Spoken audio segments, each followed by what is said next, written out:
ത്രിയേക ദൈവത്തിൻ്റെ അതിപരിശുദ്ധ നാമം വാഴ്ത്തപ്പെടുമാറാകട്ടെ.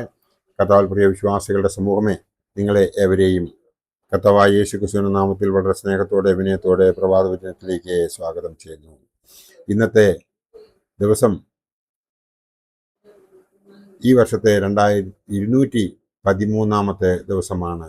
ഈ വർഷത്തിലെ 213 ദിവസം ആണ്. ഇന്ന് 584 എപ്പിസോഡ് പബ്ലിഷ് ചെയ്യുന്നതിനായി ദൈവത്തിൽ ശരണപ്പെടുന്നു. ഇന്നത്തെ ധ്യാന വിഷയം എന്തായിരുന്നു കുരിശിലെ സഹനം? എന്തായിരുന്നു കുരിശിലെ സഹനം എന്നത് ആണ്. സഹനവും കുരിശും പരസ്പര ബന്ധിതമാണ്. കുരിശും കിരീടവും മുറിവും ഉയർപ്പിന്റെ അടയാളങ്ങളാണ്. ഉയർത്തെഴുന്നേറ്റ യേശുവിൻ്റെ വലിയ സാക്ഷ്യമാണ് ശരീരത്തിലെ പഞ്ചക്ഷതങ്ങൾ. യേശു സഹിച്ച അടികളും മുറിവുകളും ഉയർപ്പിന്റെ പ്രത്യാശയാണ് പകരുന്നത്. കാൽവറിയും കുരിശും സഹനവും അതിജീവനവും മനുഷ്യജീവിതത്തിന്റെ അനുദിനം അനുഭവിക്കേണ്ടി വരും. അതിതീവ്രമായ പീഡനങ്ങളിൽ പ്രവേശിക്കുമ്പോൾ മനസ്സ് അതിവേദനപ്പെടുകയും സങ്കീർണമാകുകയും ചെയ്യും. ചിന്തകളും വികാരങ്ങളും മരവിക്കും. ആലോചനാശേഷിയും സംവേദനക്ഷമതയും തകരും.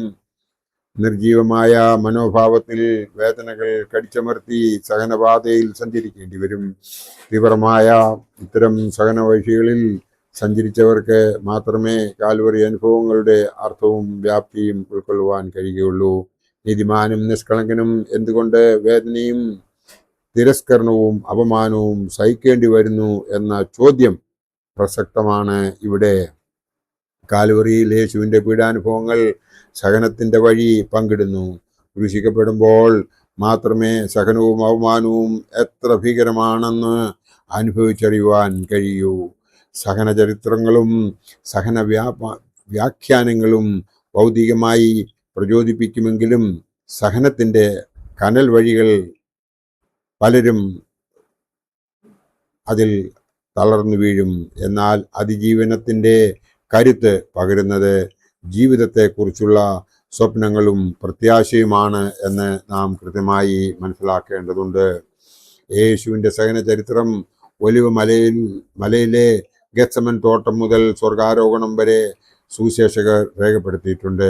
ഗെത്സമൻ തോട്ടത്തിൽ യേശു അതിവേദനയോടെ പ്രാർത്ഥിച്ചപ്പോൾ സ്വർഗത്തിൽ നിന്നും ദൂതൻ പ്രത്യക്ഷനാകുന്നു. ലൂക്കോസ് എവൻഗേലിസ്തയുടെ സുവിശേഷം 22:43 അത് പറയുന്നുണ്ട്. പ്രാണവേദനയോടെ അതിശ്രദ്ധയോടെ പ്രാർത്ഥിച്ചപ്പോൾ വിയർപ്പ് വലിയ ചോരത്തുള്ളി പോലെ നിലത്ത് വീണു. സഹനത്തിന്റെ ആത്മസംഘർഷവും ആത്മപീഡനവുമാണ് രക്തത്തുള്ളികൾ. അറസ്റ്റും കോടതി വിചാരണയും അപമാനപ്പെടലും ചാട്ടയടിയും മുൾമുടി ധാരണവും ശാരീരിക പീഡനവും കാൽവറി യാത്രയും ക്രൂശിലെ 3 മണിക്കൂർ മരണവേദനയും സഹനത്തിന്റെ തീവ്രമായ ഭാവങ്ങളാണ്. യേശുവിൻ്റെ പരസ്യ ശുശ്രൂഷയിൽ പീഡാനുഭവത്തെക്കുറിച്ച് സവിസ്തരം പ്രതിപാദിക്കുന്നുണ്ട്. യെശയ്യാ പ്രവചനത്തിലെ സഹന മാർഗങ്ങൾ വിവരണങ്ങളിൽ പ്രതിധ്വനിക്കുന്നുണ്ട്. അവൻ മനുഷ്യരാൽ നിന്ദിക്കപ്പെടും, ത്യജിക്കപ്പെടും, വ്യസന പാത്രമാക്കപ്പെടും, വായ തുറക്കാതിരുന്നിട്ടും പീഡിപ്പിക്കപ്പെടും. ഇക്കാരണങ്ങൾ യേശുവിൻ്റെ മരണത്തെക്കുറിച്ചുള്ള അറിയിപ്പുകളിൽ വ്യക്തമാക്കുന്നുവെന്ന് 52-53 അധ്യായങ്ങൾ യെശയ്യാ പ്രവചനന്റെ പുസ്തകത്തിൽ വായിക്കുമ്പോൾ നമുക്ക് മനസ്സിലാവും. മർക്കോസിന്റെ സുവിശേഷത്തിൽ യേശു മരണത്തെക്കുറിച്ച് 3 പ്രാവശ്യം പ്രഖ്യാപിക്കുന്നു. അത് 8-ാം അധ്യായം 31-ലും 9-ന്റെ 30, 31-ലും 10-ന്റെ 33, 34-ലും അത് പറയുന്നുണ്ട്. യേശുവിൻ്റെ സഹന വഴി ശിഷ്യന്മാർക്ക് മനസ്സിലാകാത്തതും സഹന വഴിയിലേക്കുള്ള മാർഗം പഠിപ്പിക്കുന്നതും വിവരിക്കുന്നുണ്ട്. യേശുവിൻ്റെ സഹന വഴിയിൽ കാൽവറിയും ക്രൂശും ഉയർപ്പും ഒരുമിച്ച് എത്തുന്നു. വിശുദ്ധ മർക്കോസിന്റെ 3 വിവരണങ്ങളിലും സഹനത്തോടൊപ്പം 3-ാം നാളിലെ ഉയർപ്പും വ്യക്തമാക്കുന്നു. യേശുവിൻ്റെ പീഡാനുഭവ വിവരണങ്ങളിൽ 10 തലങ്ങൾ വെളിപ്പെടുന്നു. 1. യേശു പലതും സഹിക്കും. 2. മൂപ്പന്മാർ, മഹാപുരോഹിതന്മാർ, ശാസ്ത്രിമാർ എന്നിവർ തള്ളിക്കളയും. 3. മനുഷ്യരുടെ കൈയിൽ ഏൽപ്പിക്കപ്പെടും. 4. യേശുവിനെ മരണത്തിന് വിധിക്കും. 5. ജാതികൾക്ക് ഏൽപ്പിക്കും. 6. പരിഹസിക്കും.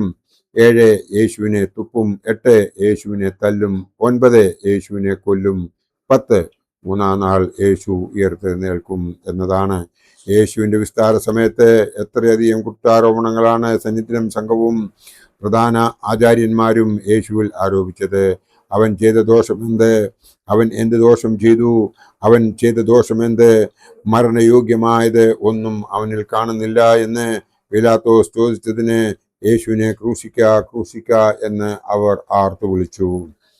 കുരിശിപ്പാൻ തക്ക കുറ്റങ്ങളൊന്നും യേശു ചെയ്തിട്ടില്ല എന്ന് പീലാത്തോസ് ബോധ്യം വന്നെങ്കിലും അവരുടെ ഇഷ്ടത്തിന് ഏൽപ്പിച്ചു.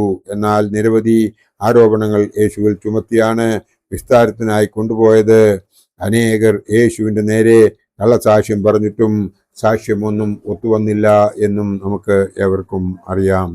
യേശുവിനെ ചിലർ തുപ്പുകയും അവൻ്റെ മുഖം മൂടി അവനെ മുഷ്ടി ചുരുട്ടി കുത്തുകയും ചെയ്തു. സേവകർ യേശുവിനെ അടിച്ചു കയ്യേറ്റം ചെയ്തു. പടയാളികളും യേശുവിനെ കോൽ കൊണ്ട് തലയിൽ അടിക്കുകയും തുപ്പുകയും പരിഹസിക്കുകയും ചെയ്തു. പീഡനങ്ങളുടെ ദീർഘമായ കാൽവറി യാത്രയാണ് യേശു നടത്തിയത്. സഹനവും ക്ഷമയും ജീവിതത്തിനും ദർശനത്തിനും യേശു പഠിപ്പിച്ചു. മരണമുഖത്തിലൂടെയുള്ള കനൽ വഴികളിൽ ക്ഷമയുടെയും സഹനത്തിൻ്റെയും സുവിശേഷം യേശു പങ്കിട്ടു. മഹാപുരോഹിതന്മാരും സന്നിധിനും സംഘവും നിയമജ്ഞരും മൂപ്പന്മാരും വഴിയാത്രക്കാരും യേശുവിനെ നിന്ദിക്കുകയും പരിഹസിക്കുകയും ചെയ്തു. കാൽവറി ക്രൂസിൻ്റെ യാത്രയുടെ പരിസമാപ്തിയാണ് ഉയർപ്പ്. ദുഃഖവെള്ളിയാഴ്ച ക്രൂശിക്കപ്പെട്ട സത്യം മൂന്നാം നാൾ ഉയർത്തെഴുന്നേറ്റു എന്നാണ് ആപ്തവാക്യം. യേശുവിന് സംഭവിക്കാൻ പോകുന്ന മരണത്തെക്കുറിച്ച് ശിഷ്യന്മാർ ബോധ്യപ്പെടുന്ന അവസരത്തിൽ തന്നെ ഉയർത്തെഴുന്നേൽപ്പിനെ കുറിച്ചും അരുളി ചെയ്യുന്നു. പിതാവേ, ഞാൻ എൻ്റെ ആത്മാവിനെ തൃക്കൈകളിൽ ഏൽപ്പിക്കുന്നു എന്ന ഉച്ചത്തിൽ വിളിച്ചു പറഞ്ഞു. സഹനത്തിന്റെ നിലവിളി ദൈവകരങ്ങളിലേക്ക് എത്തിച്ചേർന്നപ്പോൾ യേശു പ്രാണനെ വിട്ടു. അഗ്നിപരീക്ഷകളിലൂടെയുള്ള സഹനയാത്രയിൽ ദൈവ സാന്നിധ്യബോധത്തിൽ ശക്തി നമ്മുടെ ഉള്ളിൽ ശക്തിപ്പെടണം. ആത്മശുദ്ധീകരണത്തിനും പുതുക്കത്തിനും വെട്ടി ഒരുക്കലിനും ശക്തീകരണത്തിനുമായിട്ടുള്ള സമർപ്പണമാണ് പീഡാനുഭവങ്ങൾ. വേദനകളിലും കഷ്ടങ്ങളിലും പ്രശംസിക്കുന്നതിനും പ്രത്യാശിക്കുന്നതിനും പൗലോസിനെ പോലെ കൃപ നേടണം. ഗോതമ്പ് മണി നിലത്ത് വീണ് അഴുകി പുതുജീവൻ നേടുന്ന അനുഭവമാണ് സഹനത്തിന്റെ പ്രത്യാശ. ക്രിസ്തുവിന്റെ ക്രൂശും വഹിച്ച് ജീവിതത്തിന്റെ കാൽവരി അതിജീവിക്കുവാൻ വിശ്വാസികൾക്ക് കഴിയണം എന്നാണ് ഈ ഭാഗത്തു നിന്നും നമുക്ക് മനസ്സിലാകുന്നത്. ആ ക്രൂശിന്റെ സഹനം നാം കൃത്യമായി മനസ്സിലാക്കുന്നുവെങ്കിൽ, എന്തായിരുന്നു ക്രൂശിലെ സഹനം യേശു ക്രിസ്തു ഫേസ് ചെയ്തത് എന്ന് നാം മനസ്സിലാക്കുന്നുവെങ്കിൽ, നമ്മളുടെ വിശ്വാസത്തിന് ഒരിക്കലും ഒരു കോട്ടവും വരില്ല. അതിനുവേണ്ടി എന്ത് വേണമെങ്കിലും നമ്മൾ സഹിക്കുവാൻ തയ്യാറാവും. അതിനായി നാം ഓരോരുത്തരും ചെയ്യേണ്ടത് അവൻ്റെ പാതയിലൂടെ യാത്ര ചെയ്യുക എന്നുള്ളതാണ്. അതിനായി ദൈവം നമ്മളെ എല്ലാവരെയും അനുഗ്രഹിക്കട്ടെ എന്ന് മാത്രം ഈ അവസരത്തിൽ ഓർപ്പിച്ചുകൊണ്ട് എൻ്റെ വാക്കുകൾ ഇവിടെ ഉപസംഹരിക്കട്ടെ. ദൈവം നമ്മളെ എല്ലാവരെയും അനുഗ്രഹിക്കും. നന്ദി, നമസ്കാരം.